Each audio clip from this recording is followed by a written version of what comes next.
No, it's okay. Go play.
Open up, Manolo.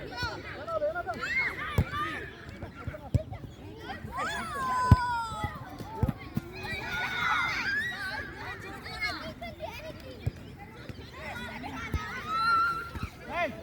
stop.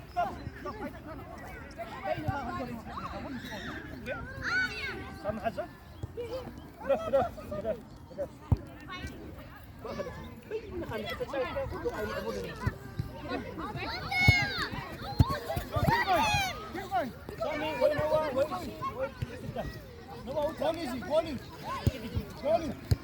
Keep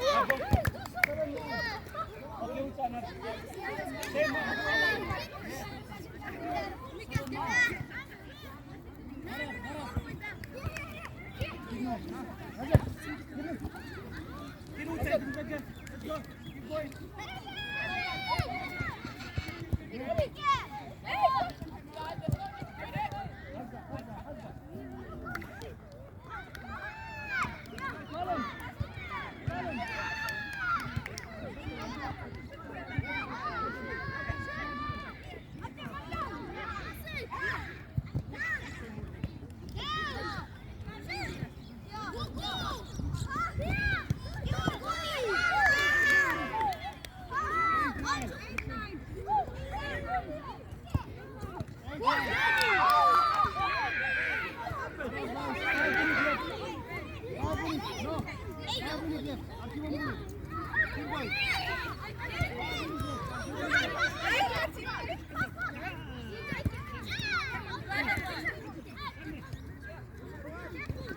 كم زخت عزوم كلها نايب حقي تمعبالسي الرأي كاي مخنياتو كاب نوحد بلا غيزيني انا كاهاتولم زلنا بطعمي دق ناس يمعبلوا له بتقعشو سني قليل كእለት ኣይኮነን እዚ ዝረኽቦ ደለው ዓቕሚ ኣዝዩ ጽቡቕ ዓቕሚ ናይ ብሓቂ ድሓር ኤክሰርሳይዝ እዩ ናይ ብሓቂ ደቅና ብዝምፂና ክንፃወቶም ሲ ግቡእ እዩ ምክንያቱ ጥዕንኦም ይሕልው ዝኸውን ዘሎ ማለት እዩ ምዝ ንሪኦ ዘለና ናይ ቴክኖሎጂ ዘሎ ፀገም ኣብ ገዛ ኮፍ እንድሕር ኢሎም ሕሰብዎ ክንድምንታይ ዝኸውን ማህሰይቲ ክህሉ ይኽእል ነዚ ብግምት ክንእቱ ኣለና ምክንያቱ ገዛ ኮፍ ተኢሎም ታዮም ክገብሩ ንጹሪ ታድሕዝዋ ፍልጥያ ጌም ያ ክትከውን ማለት እያ ሓደ ቆልዓ ጌም እንድሕር ሒዙ ክንደይ ሰዓት ገብር ኣብኣ ኮፍ ኢሉ ውሕዱ 2-3 ሰዓት እዚ ኸማን እንተ ደኣቶም ወለዲ ይዓኽለካ ናይ መጽናዕቲ ግዜ ኣለካ ከምዚ ኢሉ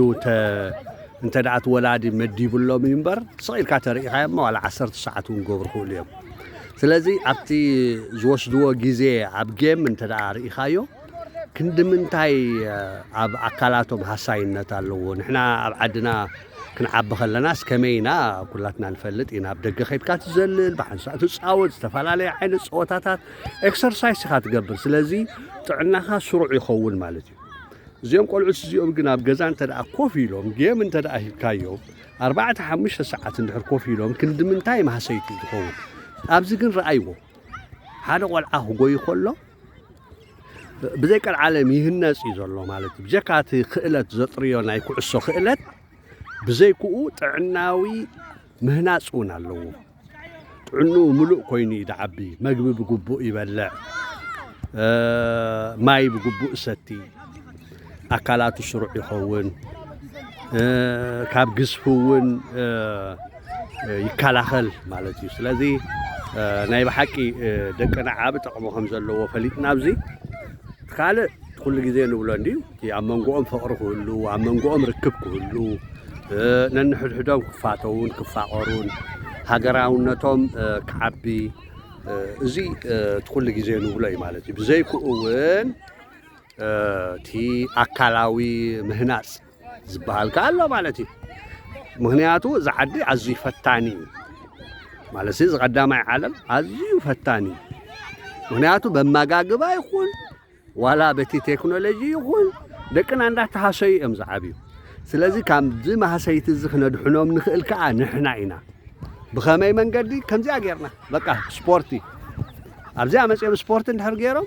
ኣብዚኣ መፅኦም ኩዕሶ ድሕር ተፃዊቶም ራይዎም ክንድምንታይ ኣካላቶም ታዕሽሙ ክኸውን ይኽእል ስለዚ ከም ኣያታ ደላታ ኩነታት ማለት እያ ሓበሬታ ክንመሓላልፋ ንኽእል ራእይዎ ዕላማና ንሱ እዩ እዞም ህፃናት እዚኦም ጥዑያት ህፃናት ኮይኖም ዝበለፁን ሕብረተሰቦምን ሃገሮምን ክጠቕሙ ዝኽእሉ መንእሰያት ንክኾኑ ምእንትን ምክንያቱ ኣብዚኣ ድሕር ተሃኒፁ እኮ ስድራ ቤቱ ክሕጉስ እዩ ሕብረተሰቡ ክሕጉስ እዩ ስነ ምግባር ዘለዎ መንእሰይ ክኸውን ማለት እዩ ሃገሩ ዘፍቅር ነንሕድሕድካ ተተፋቒርካ ኢኻ ሃገርካ ተፍቅር እቲ ሃገር እኮ ንዓኻ ምስ ሓዘ ነቶም ሰባት ምስ ሓዘ ሃገር ዝኸውን ሃገር ተባሂሉ ጥራይ ግን እንተ ደኣ ፍቕሩ ዝፈረሰ ኮይኑ ከምዚ ኣብ ከባቢና ንሪኦ ትርጉም የብሉን ስለዚ እዞም ቆልዑት እዚኦም ስድራ ቤቶም ዘፍቅሩ ሃገሮም ዘፍቅሩ ክኾኑ ኣለዎም በቃ እዚኣ እታ ቀንዲ ነገር ነንሕድሕዶም ከምዚኣ ከዓ ከምዛ ክንብላ ፀናሕና ከዓ ኤክሰርሳይዝ ዝገብሩ ኣለዉ ራእይዎም ከምዚኣ ኢሉ ክጎይ እንድሕር ኣብዚኣ ኣቢሉስኒ ክንድምንታይ እዩ ኣካላቱ ክሃንፅ ክንድምንታይ ኣካላቱ ክሃንፅ እዩ ማለት እዩ ጥዕንኡ ዝተሓለወ ክኸውን እዩ ስለዚ ኩላትና እዚ ንስራሓሉ ሕጂ ከምዚኣ ገይሮም ይዳለዉ ኣለዉ ንዕለት ሓደ ወርሒ 6 ኩላትና ክንመፅእ ኣለና መፂና ደቅና ሒዝና መፂና እቶም ቆልዑት ዘይብልና ከዓ ደቅና እዮም እዚኦም ስለ ኩሉ ኤርትራዊ ህፃን ክንሰርሕ ክንክእል ኣለና ኩላትና ናይ ኩላትና ሓላፍነት እዩ مش نحجوس كنا من تاي نحجوس بنيام تعويتوا لنا نحجوس كلهم سبورتنياتات ناتنا تعويتوا ميلنا من تاي نحجوس سلازي كم آتم كون لنا دكنا هنسرح نقول علينا سلازي بتوم سبورتنياتاتنا كل جزء حبوناتن حجوساتن هنا زبس يحمز الله خا خمزيلهم سعيرهم يا مام سيمو لازم قعد زيهم تسعيرهم وين صباح نقهو ابزل على درجانا سبورت خبصحو خمز خلو نطراطر يبلنا يا ስለዚህ አይነ ሕማቅ ኩላትና ደቅና ዋጋ ከፊልና ነምጻዮ ማብዚ ኩሎም እዚኦም ጥራይ አይኮኑን ብዙሓት እዮም ደለው ቆልዑት ክመጹለዎም ኩሎም ኣብዚ ክመጹለዎም ዓቕሚ ኣሎ እቲ ዓቕሚ ኣሎ ኩሎም ቆልዑት ከሳትፍ ዝኽእል ዓቕሚ ኣሎ እንድሕር ተኣኪብና ኩላትና እንተ ደኣ ተሓባቢርና ሓደ ዓብ ነገር ክንሰርሕ ንኽእል ኢና ደቅና ነምጻዮም ዕለት ሓደ ንምጻእ ኩሉ ንሳተፎ نرأيو حلافنة نوصل ناكلاتنا حلافنة تريو والله أبزهاني أو دكنا ها والد كأن والي نفعت بقى صوت الله مالتي سلازي أجونا بقى أجونا إرتراونات مالت متأخ خابي إرتراونات مالت عب حدا ما عد بمسعين كل جزء عب حدا ما عد دكنا عب حدا ما عد حزنا عن مسعى لنا يا